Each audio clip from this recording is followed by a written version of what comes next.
Марк 10:46-аас 52 байгаа.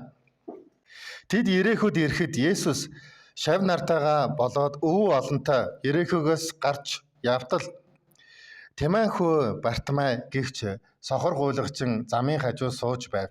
Назарын Есүс явж байгааг тэр дуулаад Давидын хүү Есүсээ намайг өршөөгөөч гэж хашгирч эхлэв. Түүнийг дуугүй бай гэж олноороо зандарсан боловч тэр харин бүр Давидын хүү намайг өршөөгөөч гэж улам их хашгирсаар байв. Есүс зогсон түүнийг дууд гэлээ. Тэд сохрыг дуудаж түүнд зоригтой бай бос тэр чамайг дуудаж байна гэв. Тэр гадуур хувцаа хаяад үсрэн босож Есүс рүү очив. Есүс түүнд өөрсдийнхөө төлөө юу хийлгэхийг надаас хүснэ вэ гэж гэхэд сохор ир түүнд Рабуни багш гэсэн утгатай намайг дахин хардаг болгооч гэв. Есүс түүнд яв итгэлчин чамайг эдгэлээ гэсэнд тэрээр тэр даруй дахин хараа орж Есүсийг замд даглаа гэсэн байна. Амен. За өнөөдрийн энэ үгээр дамжуулан бүгдөө итгэл ба гайхамшиг гэсэн сэдвээр бүгдөө суралцацгаая. Итгэл ба гайхамшиг. За Христ итгэсэн цаг мөчөөс эхлээд итгэл гэдэг нэг онцгой зүйлсийг бид хүлээж авдаг. Өөрөөр хэлбэл энэ орчлын ертөнцид бид нар энэ орчлын ертөнцид Бурхны бүтээсэн нууцудтай бид итгэлээр дамжуулан харилцаж, итгэлээр дамжуулан ойлгож, ухаарах тэр боломжийг Бурхан бидний амьдралд бий болгож өгдөг байна. За итгэлийн амьдрал гэдэг бол өөрийнхөө хүссэн замаараа явахыг хэлдэггүй. Зарим хүмүүс итгэлийн гайхамшиг үзэхийн тулд маш шийдэмгий залбирлуудыг заримдаа хийдэг. Эзэн минь ээ би таныг заавалчгүй биелүүлнэ гэж итгэж байна гэж нэг талаасаа Бурхан тулган шаардж байгаа юм шиг залбирлуудыг өргөхдөө өөрийгөө итгэлтэй гэж бас бодож иймэрхүү залбирлыг өргөдөг. Зарим хүмүүс илүү мацаг барьж, илүү биеэ өөр зовоон ядрааж, бүр хэтрүүлж тэгээд Бурхан тулган хэлэх тийм тохиолдол байдаг. Бурхан минь энэ л удаад надад та хариулахгүй бол би боллоо шүү гэж нэг Бурханыг айлгаж байгаа юм шиг. Тийм хандлагаар заримдаа Бурханд хандан залбирах гэдэг. Тэгээд энэ бүгдийг өөрөөр итгэл гэж ойлгодог, Тэгвэл энэ бол эндүүрл юм аа.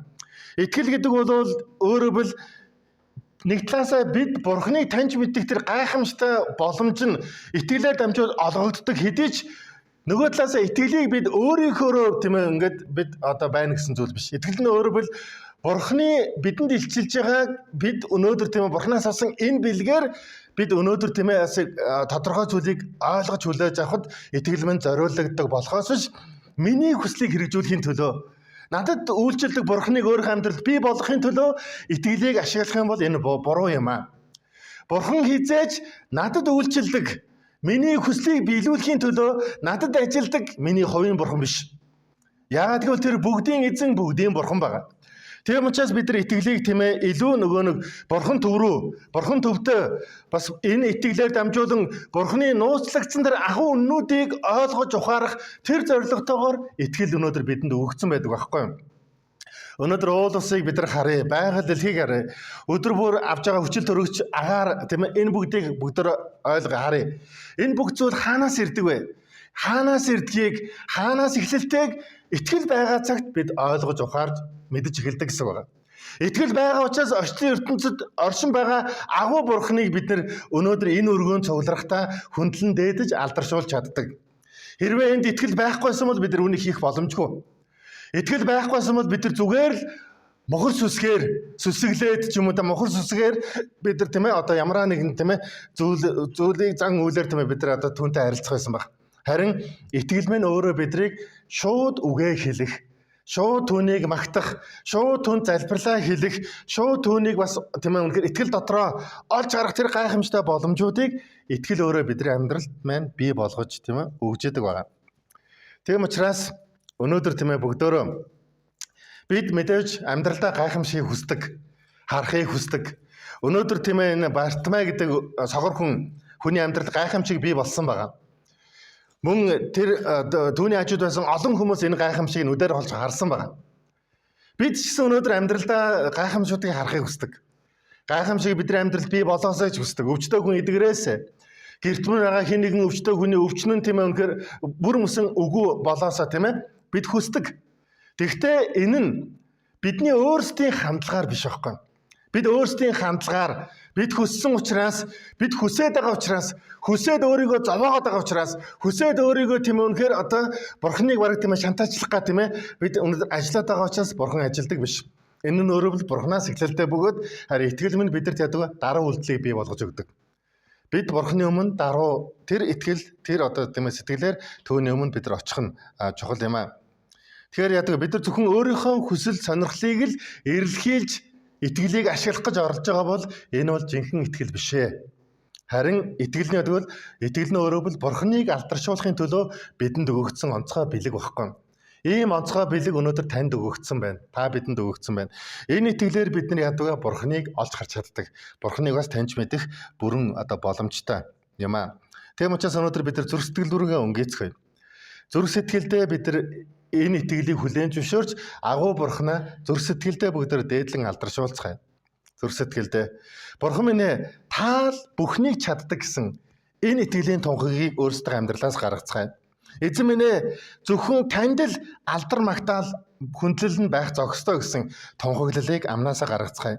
Бурхан минь ээ та намайг түшиж нэгүслээ надад үзүүлэхгүй бол би зүгээр хинч биш штэ гэсэн тийм ээ. Тийм одоо зүрх сэтгэлийн итгэлийн тунхагийг өөрсдөө амьдралаас гаргацгаая. Яг үнэндээ бидний амьдралаас Бурханыг салгаад авчих юм бол үнэндээ бид юу ч биш болдог. Юу ч биш болдог. Бурхан бидний амьдралд байгаа учраас ертөнцид агуу бүтээгч нэгэн өөрөө оршиж байгаа учраас бидний энэ ертөнцид хэн нэгэн шиг амьдрах тэр гайхамшигтай боломжийг бидэнд олгож өгч яадаг байна. Тийм учраас өнөөдөр та бүгдийг энэ Бурхантайгаа холбогдоосон. Энэ Бурхантайгаа холбогдож өнөөдөр тэр Бурханы танд нээн өгж байгаа. Танд илчлэн харуулan өгж байгаа. Тийм ээ тэр гайхамшигтай боломжуудыг олж хараасан. Үүнийг тулд ингэж олж харахын тулд бидэнд юу хэрэгтэй вэ гэхээр итгэл хэрэгтэй. Тиймээс та өнөөдөр Бурханаас итгэлийг гуйгаарай. Бид итгэл сул дорой байж болно. Бид итгэл өчүүхэн байж болно. Гэхдээ эзэн үүн дээр цааргалаагүй байхгүй. Та нар итгэл чинь сул байж тээ, итгэл чинь дорой байж тээ гэж эзэн хэлээгүй. Харин сул дорой жоохон байсан ч надаас гуу гэж эзэн хэлсэн байд. Тийм учраас ахтун нараа та бүхэн эзнээс гуугаарай. Хараахан итгэл байхгүй л эзнээс гуй. Итгэл чинь жоохон бага байгаа бол эзнээс итгэлийг мөн өсгөж өгөөч гэж гуй. Тэгвэл эзэн өөрөө өгнө гэж хэлсэн Бурхан. Эзэн Бурхан өөрөө энэ итгэлийг өгөхөд энэ итгэлээр дамжуулан бид нар өөрийгөө Бурхан дотор хинбэ гэдгийг олж хардаг. Бурхан дотор хайрлагдсан хүү гэдгээ олж харах болно. Бурхан дотор хайрлагдсан охин гэдгээ бид олж харах болно. Бурхан бидний дотор агуу мөрөөдлүүдийг бидний дотор хийснийг хийж байгааг бас бид нар тийм ээ олж харах боломжтой. Бурханаас бэлэг болж бидэн дээрх энэ итгэлийг бид хүлээж авах үед итгэлээр бид нар уул гэдэг чинь Бурхан биш юм байна. Хүний гараар бүтээсэн баримлууд чинь Бурхан биш юм байна. Алтаар хийсэн зүйлс нь Бурхан биш ээ. Харин жинхэнэ Бурхан нь орчлон ертөнцийг бүтээсэн, бүр намайг бүтээсэн Бурхан гэдгийг бид нар итгэлээр түүнийг таньж мэдэх бүрэн боломжтой юм аах танараа. Амен. Тийм учраас энэ бол бидний зүрхний Бурхантай харилцах харилцаанд бий болдог тийм маш үн цэнтэй чухал тийм одоо харилцаа юм аа. За бид нар өнөөдрийн түүх рүү орох юм бол Есүс тийм Иерусалим руу явж байгаа. Иерусалим руу очиж байгаа. Иерусалим руу очиж байгаа зорилго нь бол мэдээж хүн төрлөختний тийм ээ одоо нүглийг үрэх хамгийн эцсийн ажлаа гүйцэлдүүлэхээр Иерусалим руу орж байгаа. Тэгээд үүний үр дүнд яасан бэ? Есүс загалмайг хүлээж авах ёстой. Загалмайг хүлээж аваад цовдлогдох ёстой тийм ээ. Нас орох ёстой хүн төрлөختний нүглийн төлөө. Энэ зориулалтыг Есүс Христ хийхээр Иерусалим руу орсон. За Иерусалим руу орох замд нь Ерехүүгээр дайран өнгөрөх үед Ерехүүд нэгэн гуйлагчин тийм ээ Бартимай гэсэн нэгэн гуйлагчин одоо тийм ээ байсан согор гуйлагчин.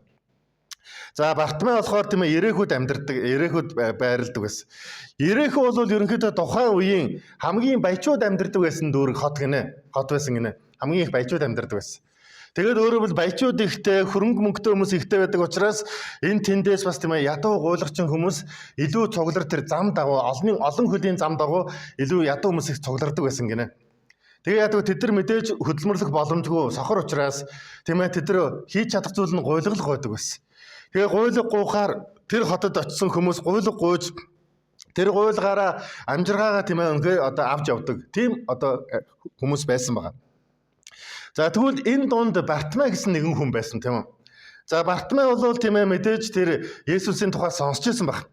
Яагаад гэвэл Есүс согор хүнийг эдгээжсэн тухай, өвчтөө хүмүүсийг эдгээжсэн тухай тэр олон гайхамшигтай мэдээнүүдийг сонсч ирсэн учраас Бартимай ч гэсэн энэ мэдээ түүнд байсан. Нүдэрээ олж харж чадахгүй боловч жихээрээ сонссон учраас яг Есүс ирж байгаа олон хүмүүс ярих үед сэтгэл нь догдолсон, сүнс нь догдолсон, зүрх нь догдолсон баг.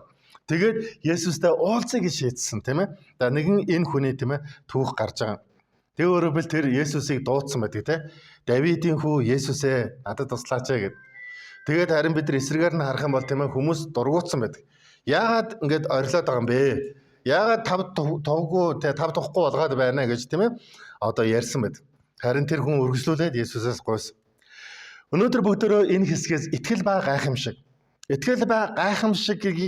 гэсэн зүйлсийг бүгдөө эндээс хоёр зүйлээр бүгд хамтдаа суралцгаая. За яаж гайхамшиг бий болдгийг За нэгт нь болохоор Бурхан итгэлийн хүлээн зөвшөөрөлтөд дамжуулан эзэн өөрөө алдаршдаг. Эзэн өөрөө гайхамшигыг, эзэн өөрөө тэмдгүүдийг хийдэг, бүтээдэг Бурхан юм аа. Итгэлийн хүлээн зөвшөөрөлтөөр. За 48 дугаар ишлэлийг харах юм бол түүний дуугүй бай гэж олноороо зандарсан боловч тэр хүн бүр чангаар Давидын хүү намайг өршөөгөөч гэж улам илүү чангаар хашгирсан гэж хэлсэн байгаа. Хашгирсан гэж хэлсэн. За эндээс бид нар харах юм бол нэгт нь итгэлийн хүлээн зөвшөөрөлт. Өөрөөр хэл итгэлийн хүлээн зөвшөөрөл бол таны зүрхэнд итгэл байгаа бол энэ итгэлээ өнөөдөр та гаргах хэрэгтэй гэсэн. Энэ итгэлээ өнөөдөр та тунхаглах хэрэгтэй. Энэ итгэлээ тунхагласнаар өөрөөр хэл гайхамшиг бий болдог. Яагаад сохор хүн Назарын Есүсээ гэж дуудаагүй юм болоо? Харин Давидын Есүсээ гэж дуудсан байдаг тийм үү? Ер нь бол тухайн үеийн хүмүүс Есүсийг Назар хотод амьдарч исэн, Назар хотоос ирсэн учраас Назарын Есүс гэж дандаа ихэвчлэн дууддаг байсан байна. Харин Давидын хүү Есүсээ гэсэн энэ үгээр тэр Бартимай гэдэг хүн маань өөрөөр хэл түүнийг дуудсан байдаг. Назарын Есүс гэдэг үг бол зүгээр түүний амьдардаг хотоор нэрлэгдсэн Есүсийг тэрний завхны тэр говалтайн тэр гэдэг шиг яг л ийм дуудлага байсан. Тэгвэл хүмүүс түүнийг тэгж дууддаг байсан ч гэсэн Бартимай Назарын Есүсээ гэж дуудаагүй.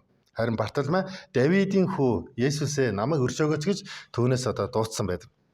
Тэгээ энэ дээр хашгирсан гэж байгаа. Чангаар хашгирсан.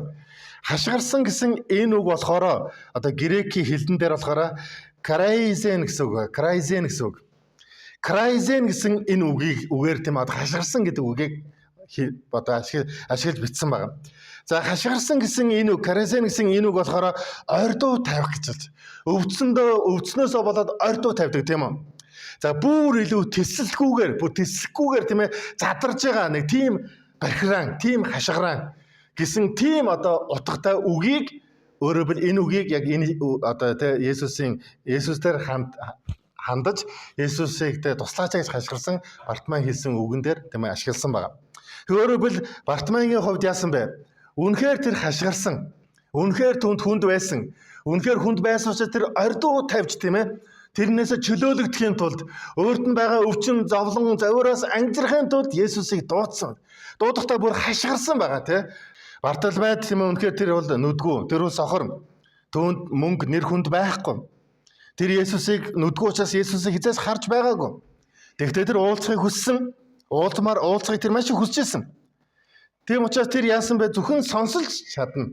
Есүс явж байгаа хүмүүсийн ярьснаар Есүс ирж байгаа хүмүүсийн ярьснаар. Тэгтээ Бартимайд бол маш том боломж ирсэн махтанараа. Түүнд маш том боломж ирсэн учраас тэр энэ боломжийг ашиглаад яасан бэ? Бартимай Есүсийг чангаар дуудаж хашгирсан байдаг ба. За Бартимайгийн нэрийг хэлэхдээ Тиман хүү Бартимай гэж хэлсэн байгаа. Тиман хүү Бартимай. Тиман хүү Бартимай гэдэг нь ерөнхийдөө энэ овг нь байгаа. Овгоос нь бид нар хөөгөөд үзэх юм бол яалтчгүй Бартимай бол еврей хүн байсан ба. Еврей хүн байсан бөгөөд Бартимай еврей учраас еврейн тэр үнэхээр хүлээлт, еврейн дийж аягуудаг маш сайн мэддэг. Еврейчүүд юу хүлээдэг байсан гэхээр нэг л зүйлийг хүлээжсэн ба. Месая буюу аврагчийг хүлээжсэн ба. Аврагч ертөнцид ирээд өөрсдийг нь аварна гэдгийг, Аврагч Израильд ирээд Израильчуудыг аврах Месая Бурханаас бидэнд ирнэ гэсэн хүлээлт нь тэдэнд байсан учраас Бартимай сохорч гэсэн сонсдог учраас тийм ээ энэ Месаягийн тухай сонсч ирсэн байна.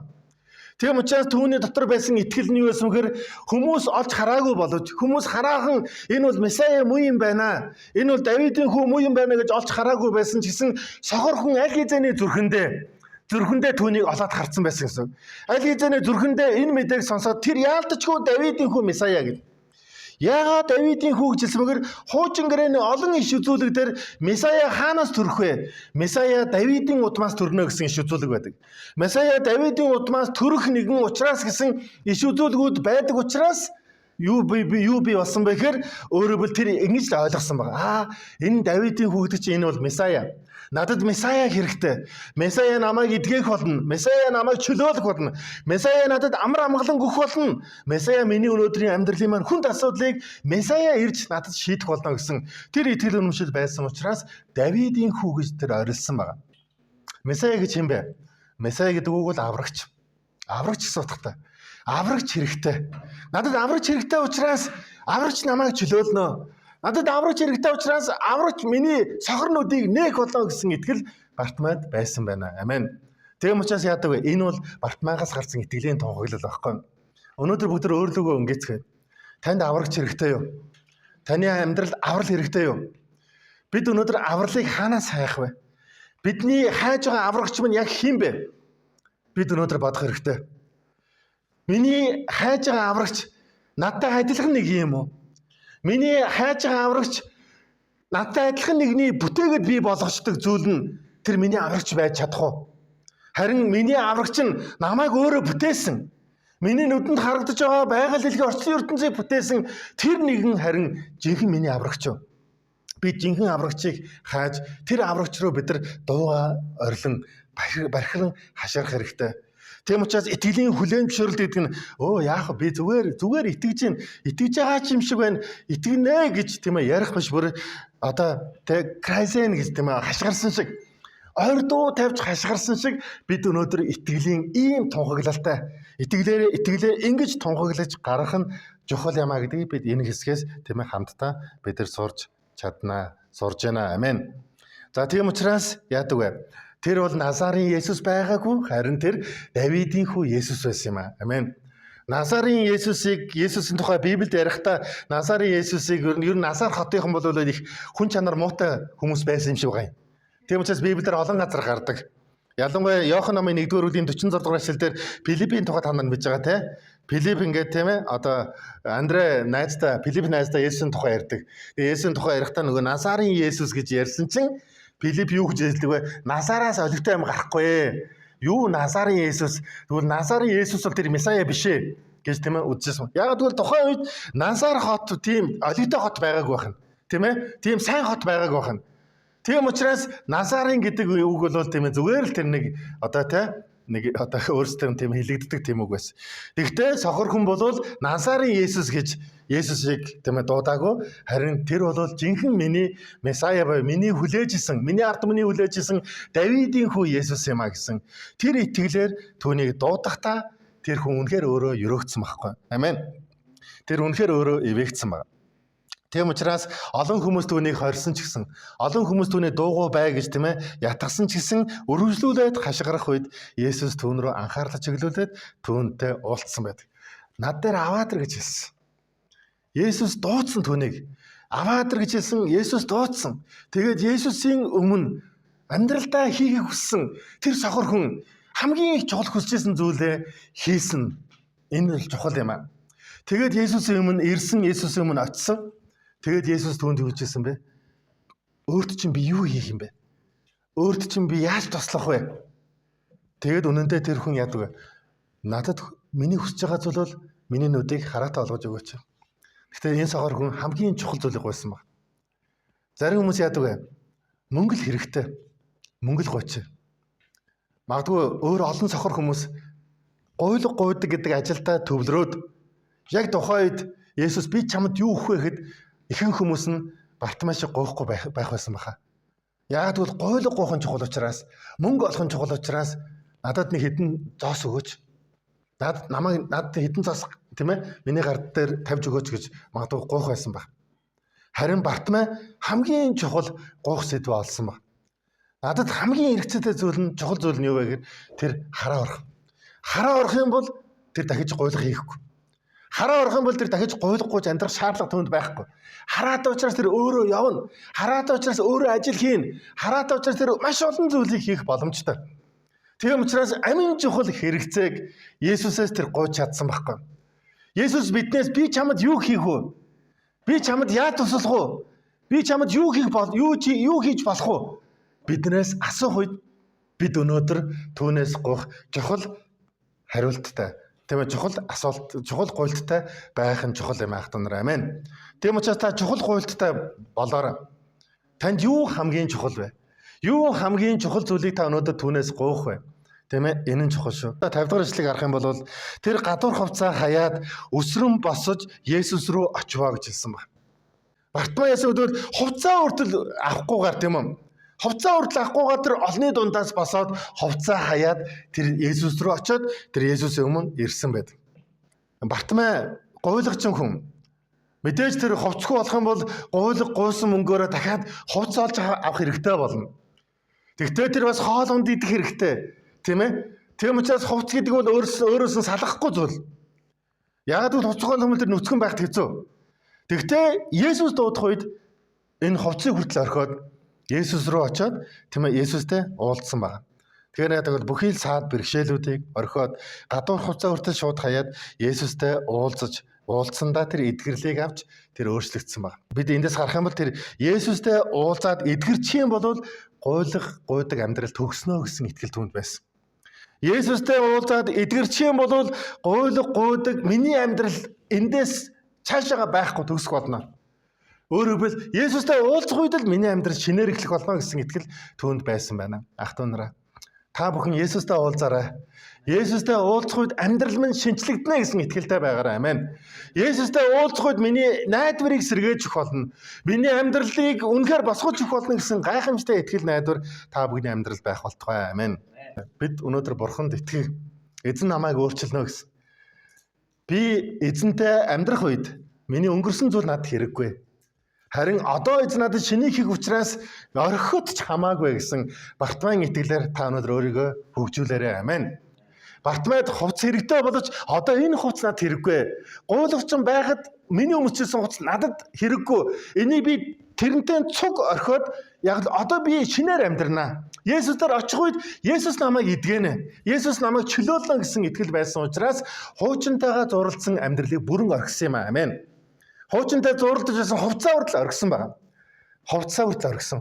Тийм учраас өнөөдөр бид яг өөрсдөө өөрчлөх хэрэгтэй гэсэн. Өөрсдөө өөрчлөгдөж чадна гэсэн итгэлийг та өнөөдөр аваасаа гэж хүсэж байна. Амен. Өөрчлөгдөж чадна гэсэн итгэл. Тийм учраас Библиэр юу хэлдэг вэ? Хуучин хувцаатай л шинэ хувц өмсгөж тийм ээ хэлсэн байдаг. Христийг өөртөө өмсөө гэж тийм ээ хэлсэн байдаг. Яг үнэндээ Бартимей бол өөрийнхөө хөдөлмөрөөр гуйлгууж олсон хувцаа өөрөө өмсөж дулаацж байсан бол одоо тэрийг орхиод Христийг өмсгөөр, Есүсийг өмсгөөр тийм ээ Есүс рүү гүн харааж очсон юм аа. Амен. Үүгээрээ дамжуулан Бартимей өөрөө өрөөгдсөн байд. За тэгээд бүгдээрээ өршөөлөн хоёр дахь нь хамтдаа бүгдээр үзье. За хоёрт нь болохоор зөвхөн итгэлээр Есүс рүү очоорой гэж. Итгэлээр Есүс рүү очоорой. Итгэл ба гайхамшиг. Гайхамшиг яаж бий болдог вэ? Зөвхөн итгэлээр юм аа. Та итгэлээр Есүс дээр очих үед Есүс таны амьдрал гайхамшигыг тийм ээ үйлдэх болно гэдгийг бид эндээс харж байна. Бартимей чин сэтгэлээсээ хашгирч гуйхад Есүс түүнийг тийм ээ дуудаад Есүс зогсоо түүнийг дуудсан байдаг.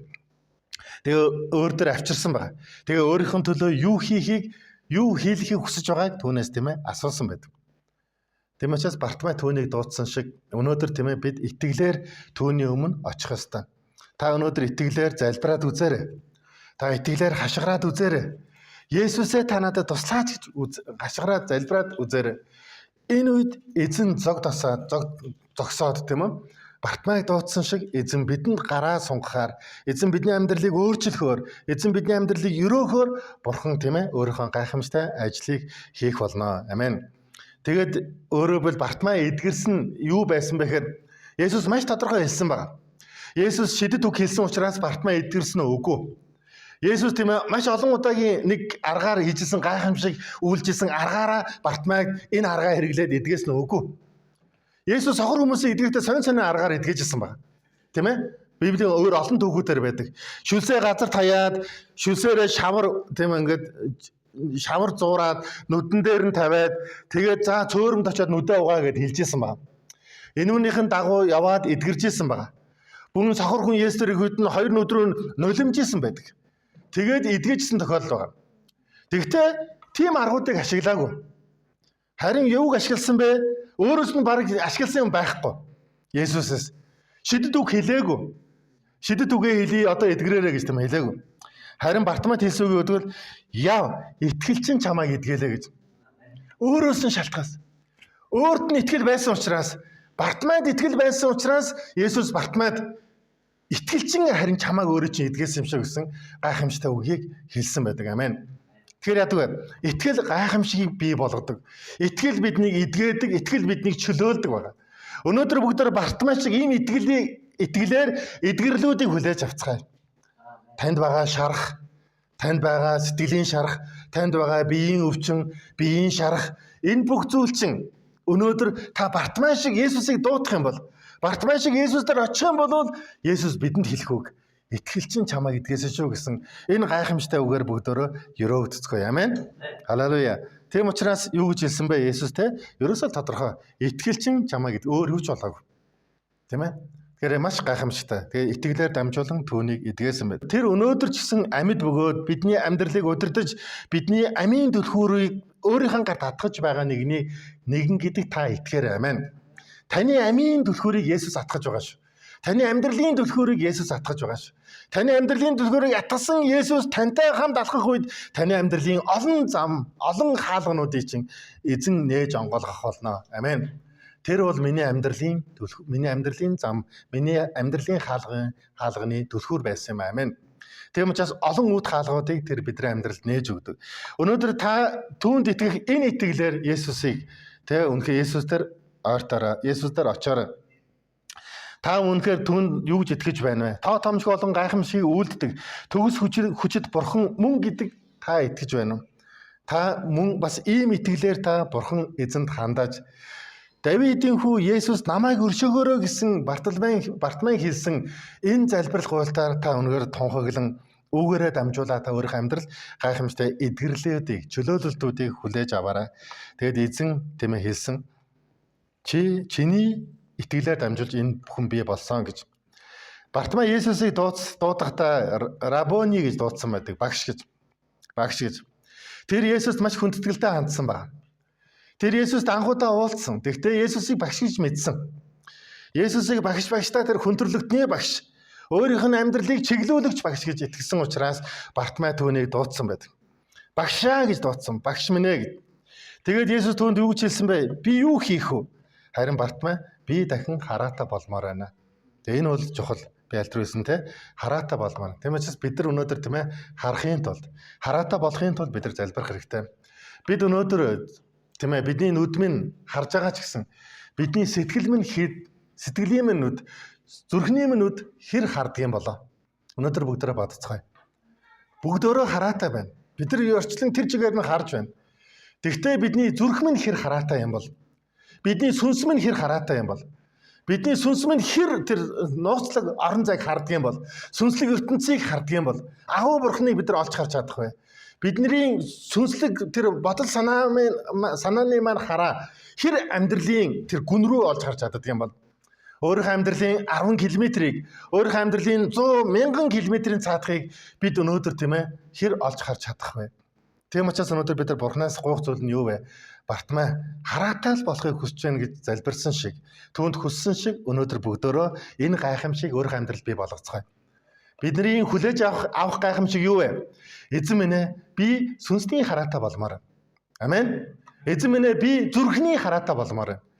Би зүрхний хараатай, зүрхний минь мэлмийг та нээж өгөөч. Зүрхний минь мэлмий нээгдэж агуу бурхан таныг олж хармаар байна гэсэн тийм ээ залбирал гуйлтыг эзэн бурхандаа өргөөрөө. Тэгвэл тэр үнэхээр тийм ээ бидний амьдралыг өөрчлөх болно. Есүс өөрийг нь дагажсан олон хүмүүс байсан ч гэсэн харин зөвхөн Бартоломай руу хараагаа чиглүүлээд Бартоломайг онцгойлсон байна. Тэгээ түүнд хэлэхдээ итгэл чинь чамайг эдгээсэн гэж.